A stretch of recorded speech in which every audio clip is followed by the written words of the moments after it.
Merci Madame la maire. Dans votre intervention, vous avez rappelé la jeunesse de ce projet et je vais me permettre de le rappeler également, mais à ma manière. En 2019, le groupe PRG avait suggéré la mise en place d'une MIE sur la question du périphérique. Et à l'issue de plusieurs mois de travaux, une quarantaine de recommandations ont été présentées, notamment par Éric Azière, qui avait la chance de rapporter cette mission d'information. Se fondant sur des constats partagés de la nécessité à agir pour la santé publique et donc lutter contre le bruit et la pollution auxquels expose cet anneau urbain de 35 km de long, la MIE proposait notamment une instance de concertation obligatoire entre les différentes collectivités territoriales au regard du caractère stratégique du périphérique pour la région capitale. Elle proposait également un chemin pour apaiser le trafic d'ici 2024, à travers notamment l'expérimentation de voies réservées dans le cadre des JO. Et puis, elle proposait une ambition pour transformer le périphérique à l'horizon 2030. Autant de propositions qui ont été, sur tous ces bancs, applaudies. Ces recommandations de la MIE furent suivies d'une communication sur le périphérique que vous avez présentée, Madame la maire, en décembre 2019. Cette communication prévoyait la transformation du périphérique en un véritable boulevard urbain comprenant des voies dédiées aux mobilités douces et propres, des traversées piétonnes, un projet paysager urbain, une réduction globale du trafic motorisé, une réduction massive de la pollution environnementale et sonore. Bref, le copier-coller de ce que vous nous proposez aujourd'hui dans cette nouvelle délibération. Alors 3 ans plus tard, qu'est-ce qui nous donne ce sentiment d'être dans un film Un jour sans fin? Nous sommes au même point, voire même en recul, puisque l'expérimentation de la baisse de la vitesse sur le périphérique a été renvoyée sine die, parce qu'en 3 ans, vous avez été incapable de créer les conditions de la concertation, pourtant indispensable pour aménager un tel dispositif à rayonnement régional à horizon 2030.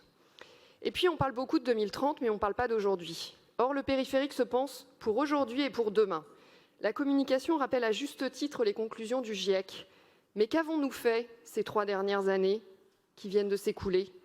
Ces 3 dernières années, qu'avons-nous fait en termes de santé publique pour protéger les riverains exposés à des pollutions jusqu'à 6 fois supérieures aux normes édictées par l'OMS et en matière de lutte contre le bruit?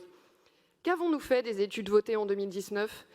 Qu'avons-nous fait? Comment avons-nous protégé les habitants, notamment ceux qui font du sport, aux abords immédiats du périphérique? En 2030, les voitures thermiques seront interdites à la circulation. Le sujet du bruit et de la pollution sera donc moins prégnant. C'est aujourd'hui, pour aujourd'hui, qu'il faut agir. De nouveaux revêtements, des murs anti-bruit, lutter contre les congestions. Travaillons résolument sur le court terme au bénéfice de la santé des Parisiens et des Franciliens concernés par des taux bien trop élevés en matière d'exposition aux polluants. Et oui, nous devons avoir une vision pour 2030, articulée autour de la transformation du périphérique, mais surtout dans une démarche concertée.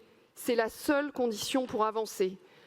Or, 3 ans après cette communication, vous n'avez toujours pas créé les conditions de la concertation avec les collectivités territoriales, la région et l'État.